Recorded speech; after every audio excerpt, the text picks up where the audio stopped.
Hey everyone, and thanks for jumping back into the cryptoverse. Today we're going to talk about Bitcoin, and we're going to look at the move that it's currently in, a couple percentage points down. So if you guys like the content, please subscribe to the channel. Please give the video a thumbs up. Also check out the Telegram channel, which you can find a link to in the description below.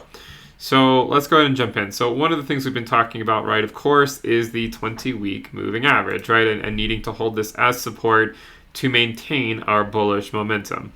And so far, we are in week 5. Okay, so this was our first test here. So we don't really count these because they weren't testing yet, right? We were not having a test of the 20-week moving average, right? When we broke through the 20-week moving average, we essentially just kept moving up, and then we moved sideways for a while. So this candle here on the 31st of August, so that weekly candle was our first realistic test of the 20-week moving average, right? You can see the wick came straight down to it. We then had this one. It actually went slightly below it, but as long as the candles are above it and we're closing above it, it's fine. And here you can see the third week we didn't come down to it, but at the end of the day we were only a couple percentage points away from it at the lowest point. This candle had a wick identically down to the 20-week moving average again, and with this candle we saw a wick that came within another 2 percentage points of the 20-week moving average. So remember, the 20-week moving average is moving up, and at current time it's at $10,207. So a few weeks ago we only needed to hold $9,800 as support, right, to close above it. Every week it's moving up. The 20-week moving average is now at 10,200. So I would say 10,200 is now kind of that magic number that needs to hold, at least on the weekly time frame, for Bitcoin to be able to, continue to remain macro bullish. Okay, so this is our general idea. And then if you look at it on the daily time frame, of course, so this is the 140-day moving average, right, which is also the 20-week moving average. These points here, right, these were tests of the 20-week moving average. Here we had more tests of the 20-week moving average, and right now we're still obviously several percentage points above it. One of the interesting things, right, is a lot of these wicks here were moves below 10K. So we said, it would be kind of somewhat poetic, right, if the last visit to 10K also corresponded to essentially holding support at the 20-week moving average. Now, one of the I would say one of the most common complaints, right, is that I see on the channel, right, is people saying that I'm only using historical data as opposed to I don't know what else, right? I don't know what else I could be using other than the data that's out there. But it's this data that has served us well very so far, right? I mean, if you look back at what has happened, what has transpired, we've talked about Bitcoin getting above key milestones, right? Getting above the 20-week, and once it's above the 20-week, from that point, being more bullish on altcoins. When it comes back down to the 20-week, you have to be more skeptical about altcoins. Looking at in December, speculating that it was going to be a good time to DCA some Ethereum because it always tends to perform well at some point in the first quarter of the year. Going from December to the first quarter, it historically has done really well against Bitcoin, and even looking at the risk levels of say things like Chainlink, right, and dynamically DCing in and out of the market based on what the risk levels are, and those have actually worked very well so far, and I understand the general concern of markets don't always behave the same way, right? They don't necessarily, they're not going to always repeat the same pattern. But I find that a lot of times you will see similar trends in the market. And this is a good example. I mean, the 20-week moving average we've been discussing for a long time, and it does seem to be the critical level that needs to hold right now. I mean, in every test, every short-term capitulation or short-term, say, correction, if you want to call it that, it tends to bottom out at the 20-week. And the 20-week moving average is what needs to hold, in my opinion, for Bitcoin to stay bullish. If we have weekly candles that are closing at like $9,500, then I think it's more likely that Bitcoin would turn bearish for a while, to be completely honest. It's just that holding the 20-week moving average as support is what is maintaining my my bullish outlook on Bitcoin, at least in say the immediate future, like in the short term, thinking that it can easily bounce back to 12K. Moving back to 12K is certainly no big deal from here. And again, if you look back at the last cycle, this is in fact exactly what it did. It came up, it had the correction back to the 20-week, and then it went back up to the local all-time high, or the local high, right? Not all-time high, the local high.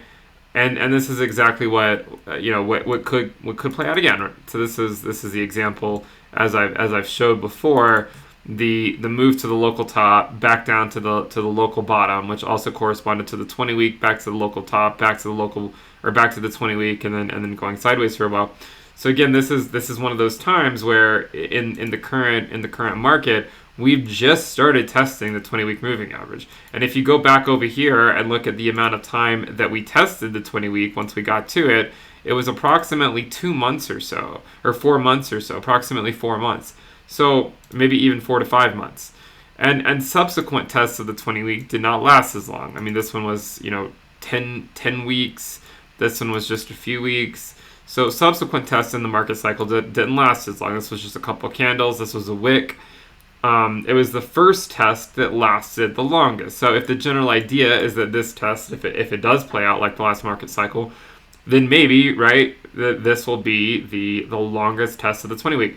And remember, the first test of the 20-week in the last market cycle lasted 4 months. In this one, we're a little over a month in. We're a little over a month in. And by the way, when I talk about the last cycle being 4 months, it included that 20% move back to the local top and then back down. So it would even if Bitcoin were to go to 12K and then come back down to the 20-week, right? When you zoom out and look at it in hindsight later on, and speculate that the 20-week does something like this, we would still probably say, starting from this point on, it was a continued test of the 20-week moving average. So again, we know this is a key area to look out for, and is one of the ones that we need to continue to respect, in my opinion, for Bitcoin to stay bullish.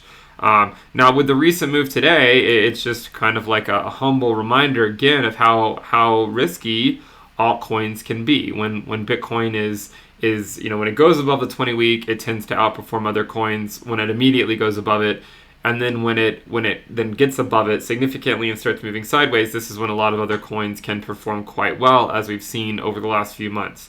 But then when Bitcoin is volatile to the downside, or the upside for that matter, a lot of altcoins will bleed against Bitcoin. And what we said a few weeks ago is that every test of the 20-week will likely yield lower altcoin prices with respect to USD and with respect to Bitcoin. So you can imagine that there's a lot of different altcoins that you can think of that we even cover on the channel. The first time Bitcoin tested the 20-week, they were a lot higher than they were now. Not all of them, I understand there's exceptions, but for the most part, most of these coins were higher 5 weeks ago than they are today, and then you become accustomed to what the new normal is, and then it's okay. But then when it drops again, it's a little bit more of a gut punch each time. You get accustomed to the new normal again, and then you get excited over a 20% pump. So the point, remember, is just when Bitcoin is close to the 20-week, and every subsequent test of the 20-week will likely cause altcoins to fall against Bitcoin, which is why Bitcoin is I think it's the most important coin to have in your portfolio, just because it is the market in a sense. If it does well, the market as a whole is doing quite well because it takes up so much of the market. But if the market is not doing well, it doesn't necessarily mean that Bitcoin is completely crashing. A lot of times Bitcoin might drop 2 or 3% to the 20-week, and you see altcoins drop 10% or 15%. And then they pump a little bit back up, people FOMO in, then Bitcoin tests the 20-week again, and then they drop further down than they were the first time. So this is something you just have to be on the lookout for. Don't fall into the short-term FOMO, because as we've said, right, I mean, we expect this cycle to take longer. I understand not everyone buys into that theory. I understand that. I know a lot of you would very much like to see Bitcoin go to 20K in the next, say, 4 or 5 months. So it would need to give you an idea of what the 4-year cycle theory would look like, right? If it were to be right, which I don't think it would be. Bitcoin needs to get up to 20K within the next 4 or 5 months. So that's what it would ultimately look like, which I really don't think is that likely to happen. So I think it's more likely that it's another, it's a slower, methodical move back up to the prior all-time high, and then from there we can go parabolic. So looking forward, Bitcoin is still within this potential accumulation range, right? I mean, still potentially within this accumulation range between 10K and 12K, a reaccumulation range. Holding the 20-week moving average would certainly be great for Bitcoin. Don't underestimate the chance that we kick the can down the road. But as we said before, this is the best test of the 20-week moving average we've had this cycle. This is by far the best test. Prior tests of the 20-week were not all that great. I mean, you can see that the first time we came down to the 20-week over here back in approximately a year ago, we came down to it and then just fell below it. I mean, here we were moving up and we came down and held it as support and continued moving up. But after this kind of blow off top, we came down to the 20-week, support, back up, down. Okay? Here, this test so far has been down, so support, back up, support, back up. So this is, as far as I'm concerned, this is the best. I mean, not as far as I'm concerned, as far as the data is concerned, this is the best test we've had so far. So I would say that it's just business as usual. As we've said, 2019, 2020, and even a good part of 2021 are likely the reaccumulation years of Bitcoin, right? And we're going to want to take advantage of this in the hopes that it does break out to the prior, or to the upper regression band over the next few years once it gets to its next, once it gets to that sustainable 20K. So again, this is what would need to happen for the 4-year cycle theory to be true. And then from there, it would need to pretty quickly go up like that. But on the other hand, if what I think is right is lengthening cycles, it's going to more or less oscillate in this region for a while, and then it'll go parabolic after that. So I know it's a little bit of the same thing, but we did have a pullback today, and so it's just a gentle reminder of how finicky the markets can be, how quickly market sentiment can change from one day to another. One day people are, they're thinking it's about to blast off. The next day, there's a lot of people that think that it's gonna fall down. And I shouldn't say everyone. Obviously, there's people on both sides there that that think one way or another. There's a lot of people that think it's gonna go sideways. So as I've said weeks ago, the most bullish thing for Bitcoin would be for it to hug the 20-week moving average for a long time, for months. To hug it for months, to stay just above it, to show the bulls are in control, and then to eventually move off of it and continue up to the next level, wait for the 20-week moving average to catch up, and then hold it as support again. But for now, this is where we are. The 20-week moving average is at 10.2. The price of Bitcoin is at 10.6. And it's just business as usual until either the 20-week breaks or we move back above the 20-week, significantly above it. Maybe if Bitcoin were to go back up to, say, 12K, 13K, somewhere in there, then we might expect to see altcoins become more bullish. But again, don't get too psyched out by short-term moves with altcoins. Yes, it's not hard for them to pump 15, 20% if they've recently dropped 30, 40, 50%. Okay, this is pretty standard for altcoins, so don't get swept away in any of that short-term moves. As long as Bitcoin has this level of proximity to the 20-week moving average, things are obviously dicey with the cryptocurrency markets, and market sentiment can change on a dime. So if you guys like the content, please subscribe to the channel. Check out the Telegram channel, which you can find a link to in the description below. As a reminder, we do have the premium list. You can find it at intothecryptoverse.com. You get weekly alerts, or weekly videos, weekly reports, an alerts channel. In addition to the alerts channel, you get the private chat room, and you also get the risk dashboard, which is what I use to trade, and then the dynamic DCA strategy dashboard. So you get a lot of things for signing up. So make sure you check it out. There's a lot of people on the list. I'm trying to respond to different requests that people have. So again, we'll continue to build that out. If you guys like the content, make sure you subscribe, and I'll see you next time. Bye.